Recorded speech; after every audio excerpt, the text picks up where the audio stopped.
तो आज हम लोग पढ़ेंगे क्वाड्रेटिक इक्वेशन। क्वाड्रेटिक इक्वेशन का स्टैंडर्ड फॉर्म जो होता है ax² plus bx plus c is equal to 0, इस फॉर्म में होता है, स्टैंडर्ड फॉर्म में। क्वाड्रेटिक इक्वेशन उन इक्वेशंस को कहते हैं जिनका जो वेरिएबल के ऊपर का जो एक्सपोनेंट होता है, जिसको हम लोग पावर कहते हैं, वो 2 होता है। और इस इक्वेशन को जब हम लोग सॉल्व करते हैं तो इसके दो आंसर्स आते हैं। उन आंसर्स को हम लोग रूट्स कहते हैं, जीरोस कहते हैं, या फिर सॉल्यूशन भी कहते हैं, अलग अलग नाम है, बट इसके दो आंसर्स आएंगे क्वाड्रेटिक इक्वेशन में। क्वाड्रेटिक इक्वेशन को सॉल्व करने के कुछ टेक्निक्स होती हैं, जिसमें से सबसे ज्यादा आसानी से जो आंसर देता है वो है middle term factorization. Middle term factorization एक टेक्निक है जिससे हम लोग इसके आंसर्स निकाल सकते हैं, वो मैं दिखाऊंगा सॉल्व करके कैसे। और एक टेक्निक है जिसको क्वाड्रेटिक फॉर्मूला कहते हैं।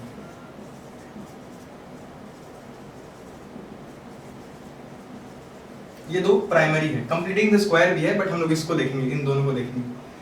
क्वाड्रेटिक इक्वेशन को भी हम लोग, क्वाड्रेटिक फॉर्मूले को भी हम लोग कब यूज करते हैं? जब इसके जो रूट्स होते हैं उनके फैक्टर्स हमें नहीं मिलते हैं। फैक्टर्स ना मिलने का मतलब क्या होता है, वो जब हम लोग आगे सम करेंगे तो उसमें पता चलेगा। जब इसके फैक्टर्स नहीं मिलते हैं तब हम लोग क्वाड्रेटिक फॉर्मूला का यूज करते हैं, जो कि -b प्लस b² - 4ac/2a, ये इसका फॉर्मूला होता है। इसको यूज करते हैं जब उसके हमको रूट्स रियल नहीं मिल रहे होते हैं। ये क्वेश्चन है x² - 3x - 10 = 0। इसको हम लोग सॉल्व करेंगे मिडिल टर्म फैक्टराइज करके। कैसे? इसको हम लोग पहले इसके कोफिशिएंट को, इसका कोफिशिएंट 1 है, नहीं लिखने का मतलब 1 ही है, उसको मल्टीप्लाई करेंगे 10 के साथ, और जो मिलेगा हमको वो 10 मिलेगा। चेक करना है कि दो ऐसे नंबर्स निकालने हैं हमको बेसिकली यहाँ पे मिडिल टर्म को फैक्टराइज करना है। तो हमको ऐसे दो नंबर चाहिए जिसको मल्टीप्लाई करने पे 10 आए, बट प्लस या माइनस करने पे 3 आए। दिख ही रहा है छोटा नंबर है, तो 5 और 2 को मल्टीप्लाई करेंगे तो 10 आएगा, 5 और 2 को माइनस कर देंगे तो 3 आ जाएगा। तो हम लोग 3 को रिप्लेस करेंगे, सब्सटीट्यूट करेंगे 5 - 2 से, और बाकी वैसे ही रहने देंगे। अब इसको फर्दर सॉल्व करेंगे जब, तो ये x² -x 5 के साथ मल्टीप्लाई होगा तो -5x, -x जब -2 के साथ मल्टीप्लाई होगा तो प्लस का 2x, -10 = 0। अगर आपको साइन नहीं समझ में आ रहा तो आप इमेजिन कर लीजिए जो माइनस है वो x के साथ है। इधर हम इसको फर्दर सॉल्व करेंगे तो कॉमन निकालना है, x कॉमन निकालेंगे तो x -5 ये कॉमन आ गया, मल्टीप्लाई करने से x², मल्टीप्लाई करने से -5x, प्लस हम लोग यहाँ 2 कॉमन निकालते हैं, 2 को x के साथ मल्टीप्लाई करने पे 2x, और यहाँ पे माइनस का साइन रखेंगे, प्लस माइनस माइनस 5। अब इसको सॉल्व करने के बाद हम लोग अगर इसको और इसको साथ ले लें, कॉमन निकाल लें, क्योंकि जब इसको हम लोग खोलते तो वो इस तरीके से एक्सपैंड होता ना, ये वाला एक बार इससे होता जो कि इस फॉर्म में लिखा हुआ है, ये वाला एक बार इससे और इससे होता जो कि इस फॉर्म में लिखा हुआ है, उसी को हमने सिंपलीफाई कर लिया। अब यहाँ पे यही तो 0 है, अब ये दो नंबर को मल्टीप्लाई करने से 0 आ रहा है, मतलब दोनों में से एक नंबर 0 होना चाहिए। हमें नहीं पता कौन सा है, आइदर और कर लेते हैं, या तो ये वाला हो जाएगा 0 या फिर ये वाला हो जाएगा 0। अगर ये वाला 0 हुआ तो x का वैल्यू आ जाएगा -2, अगर ये वाला 0 हुआ, ये वाला 0 हुआ, तो इसका आंसर आ जाएगा 5, क्योंकि x के उधर भेजेंगे ना, -5। क्वेश्चन है 2x² - x + 1/8 = 0। क्वाड्रेटिक इक्वेशन के फॉर्म में तो है, बट यहाँ पे थोड़ा सा ये चीज थोड़ा गंदा लग रहा है देखने में, क्योंकि इसके अगर सिर्फ ऐसा होता, ये नीचे ना होता तो साफ सुथरा होता और आसानी से सॉल्व हो जाता। ये जो चीज है, ये जो गंदगी है यहाँ पे, इसको साफ करते हैं। इसको साफ करने के लिए ना, जो हम एक इक्वेशन का जो बेसिक प्रिंसिपल है इसको यूज करते हैं कि हम इधर एक ऐसा चीज मल्टीप्लाई कर दें कि जिससे कि ये नलीफाई हो जाए। अगर हम इधर 8 मल्टीप्लाई कर दें तो ये चीज नलीफाई हो जाएगा। सेम एज हम इक्वल टू के उधर भी हमको सेम चेंज करना पड़ेगा, क्योंकि 0 है तो यहाँ पे हम कोई भी चेंज करेंगे मल्टीप्लिकेशन या डिवीजन में तो ये 0 ही फॉरवर्ड होगा, कैरी फॉरवर्ड होगा। ठीक है, मान लीजिए हमने कर दिया और 0 ही आ गया। इसके साथ करेंगे तो ये 8 जो है जब इससे मल्टीप्लाई होगा तो ये क्या हो जाएगा, 16x हो जाएगा, 16x² हो जाएगा। ये 8 जब इस x से मल्टीप्लाई होगा तो ये 8x हो जाएगा, और जब यही 8 1/8 से होगा, ये कट के सिर्फ 1 बचेगा, है ना। तो अब यहाँ पे बचेगा हमारे पास प्लस का 1, ये 0 है। ये इक्वेशन है। तो अगेन फिर से कोफिशिएंट को चेक करते हैं, ये a है, ये c है।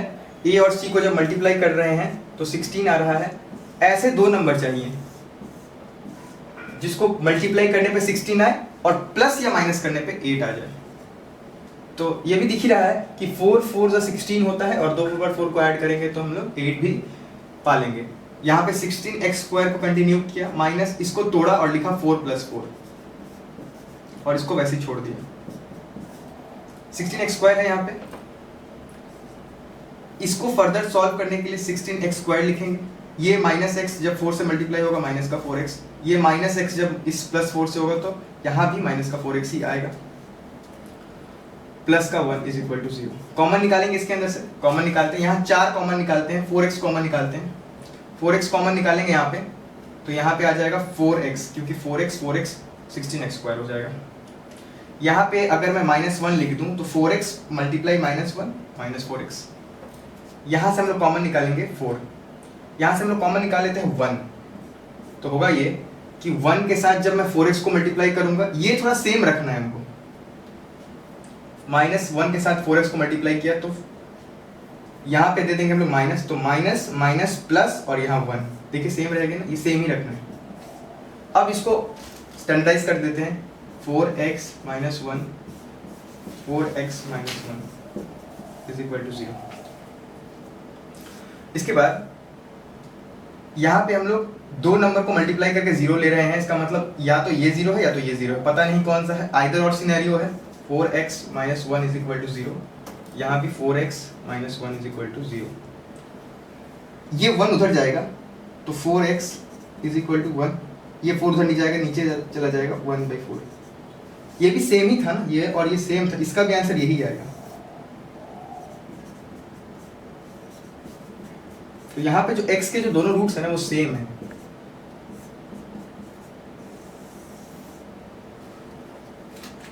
Third question, √2x² + 7x + 5√2। थोड़ा इसमें रूट का थोड़ा झमेला आ गया, झमेला नहीं है, सॉल्व हो जाएगा, देखिए कैसे। रूट वही चीज हम लोग कर रहे हैं ना, फैक्टराइज कर रहे हैं, तो फिर से वही a और ये c है, इसको यहाँ पे हमने मल्टीप्लाई किया। √2 को जब मल्टीप्लाई किया 5√2 से, तो √2 और √2 मल्टीप्लाई जब होगा तो 2 हो जाएगा। और 2 होने, क्योंकि √2 और √2 जब मल्टीप्लाई होते हैं तो √4 आता है, और √4 हमको पता है कि एक परफेक्ट स्क्वायर नंबर है 2, तो 2 आ जाएगा। इन दोनों को मल्टीप्लाई करेंगे तो 2 आ जाएगा, और यहाँ 5 ऑलरेडी मल्टीप्लाई हो रहा है, मतलब ये क्या है, एक तरीके से 10 मांग रहा है, 10 मांग रहा है। ऐसे दो नंबर चाहिए जिसको मल्टीप्लाई करने पे 10 आए और प्लस माइनस करने पे 7 आए, क्योंकि हमको ये देखना है। तो इसे एक सबसे पहला जो क्वेश्चन था उसमें 5 और 2 को जब हम लोग 10 के फैक्टर्स ले रहे थे और माइनस कर रहे थे 3 आ रहा था, लेकिन यहाँ पे देखिए 5 और 2 को ऐड भी कर देना तो 7 भी मिल जाएगा, और ये इसके फैक्टर्स तो है ही।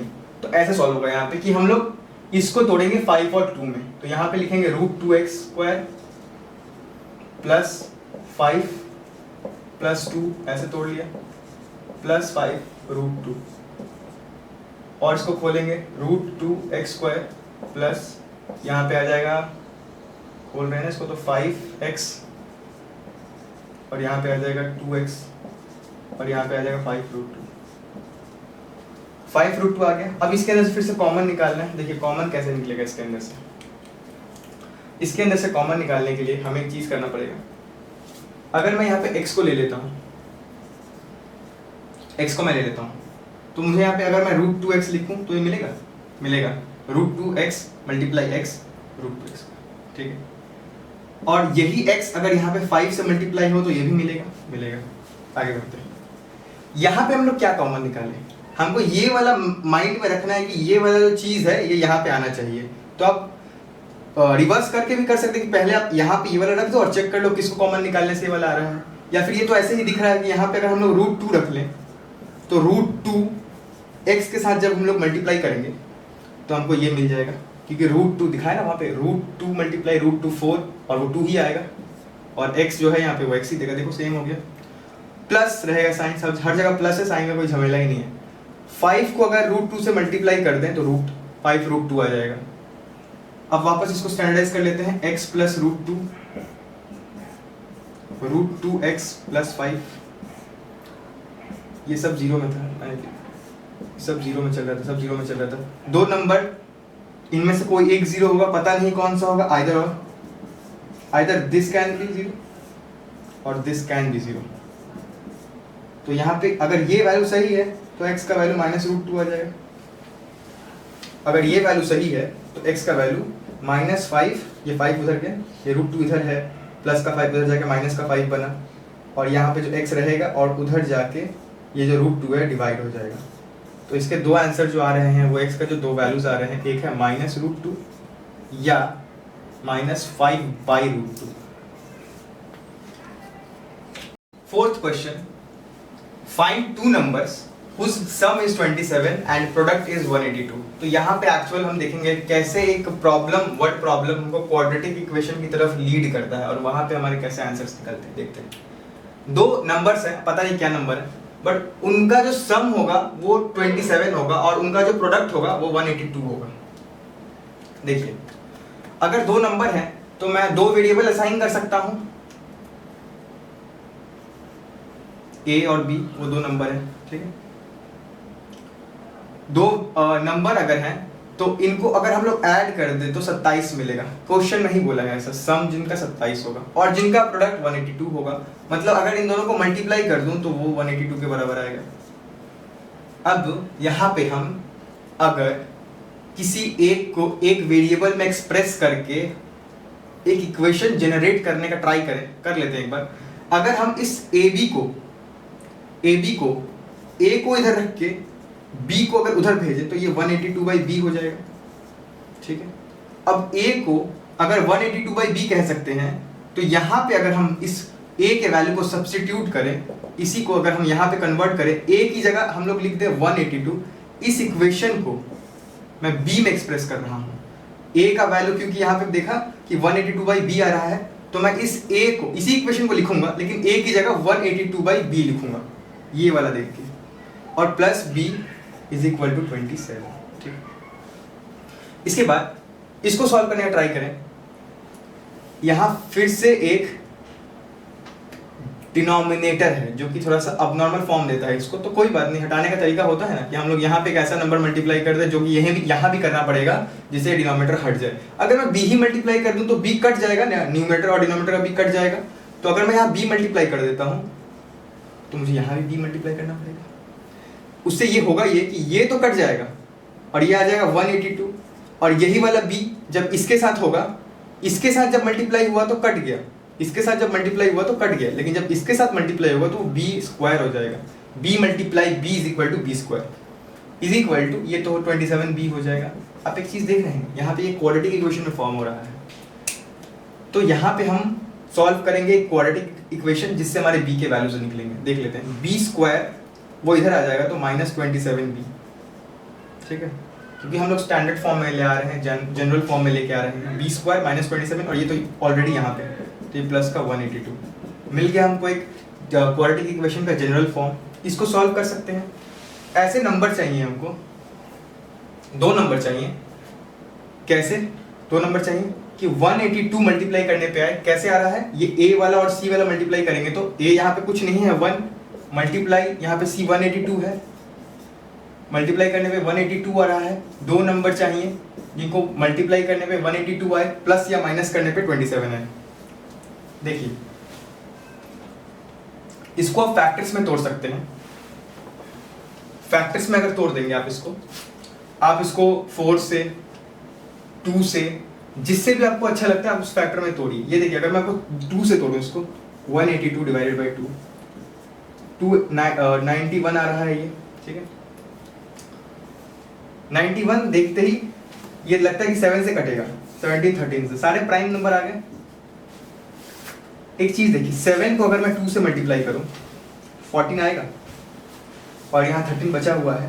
14 और 13 को मल्टीप्लाई करने पे क्या ये वाला नंबर आना चाहिए? आना चाहिए।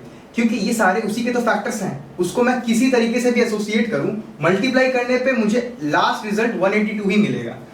ये ही क्यों मल्टीप्लाई किया, 14 ही क्यों, 13 ही क्यों, क्योंकि ये प्लस करने से 27 भी मिल रहा है, इसीलिए इस कॉम्बिनेशन में लेके आया। आफ्टर ऑल ये इसी के फैक्टर्स हैं, तो मल्टीप्लाई करने पे यही आना है, और ये हम लोग यहाँ पे पुट कर देंगे तो प्लस करने पे भी 27 आ रहा है। तो हम लोग यहाँ पे लिख सकते हैं अब 14 प्लस 13, 13 प्लस 14, 14 प्लस 13, जो भी लिख सकते हैं, प्लस 182। इसके बाद b square minus 14b minus 13b plus 182 is equal to 0। Again इसमें कॉमन निकालेंगे हम लोग, तो b कॉमन निकालते हैं, तो b माइनस 14 माइनस, यहाँ पे अगर हम लोग 13 कॉमन निकाल लेते हैं तो b माइनस माइनस प्लस, और ये 182 तो 13 को 14 से मल्टीप्लाई करने पे यही आया था, तो यहाँ 14 ही होना चाहिए, तभी ये आएगा 0। तो इसको स्टैंडर्डाइज करेंगे तो ये आया, मतलब b के दो वैल्यूज आ रहे हैं, दो नंबर को मल्टीप्लाई करने पे अगर 0 आ रहा है तो ये भी 0 हो सकता है, ये भी 0 हो सकता है। b minus 13 is equal to 0, b minus 14 is equal to 0, b is equal to 13 आ सकता है, b इज इक्वल टू 14 आ सकता है। अभी खत्म नहीं हुआ है, 13 14 तो आ सकता है, लेकिन हमको तो दो नंबर चाहिए थे ना, वो दोनों नंबर, फाइंड टू नंबर बोला है, तो यहाँ पे दो आंसर आएंगे। कैसे? अगर b का वैल्यू 13 आ गया तो यहाँ पे 13 पुट करेंगे हम लोग,